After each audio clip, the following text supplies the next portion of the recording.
जहिगा ये माटी के ढेलाई। आही पानी उड़ जहिगा ये माटी के ढेलाई।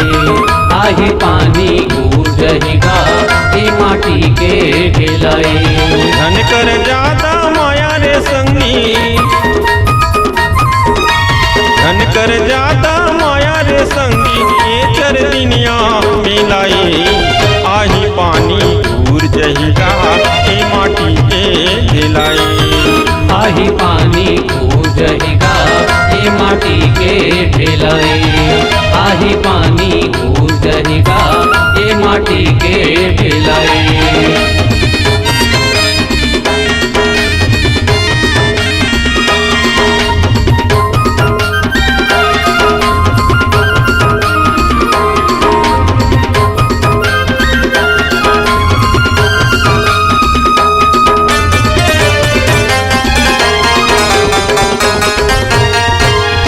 मोरे मोर तय कहत भैया काकर बरत सकेला धन। काकर बरत सकेला धन भैया, काकर बरत सकेला धन। काकर बरत सकेला धन भैया, काकर बरत सकेला धन। ककरो कहना नहीं माने अपन बात मापेला धन। अपन बात मापेला धन भैया, अपन बात मापेला धन।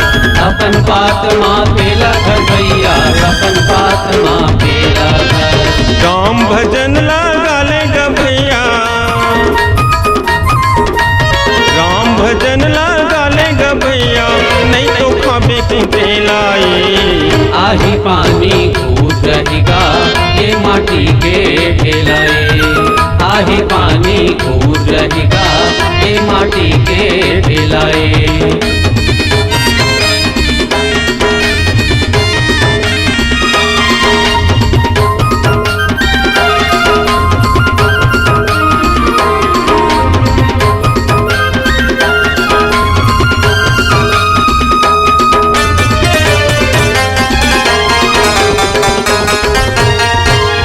कत का पीरा टूट जहिगा ये तमुरा के तारे।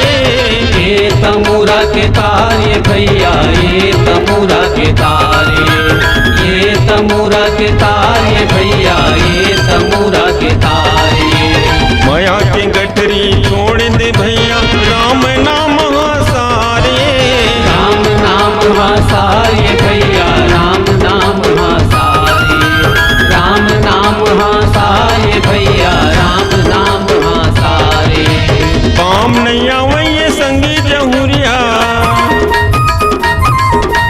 काम नहीं आवे संगी जहुरिया ए माया के खिलाई।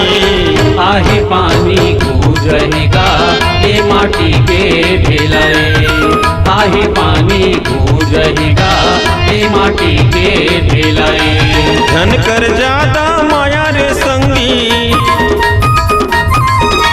धन कर ज्यादा माया रे संगी ये चर दुनिया मिलाई। आही पानी दूर जहिगा ये माटी के ढेलाई। आही पानी दूर जहिगा ये माटी के ढेलाई। आही पानी दूर जहिगा ये माटी के ढेलाई।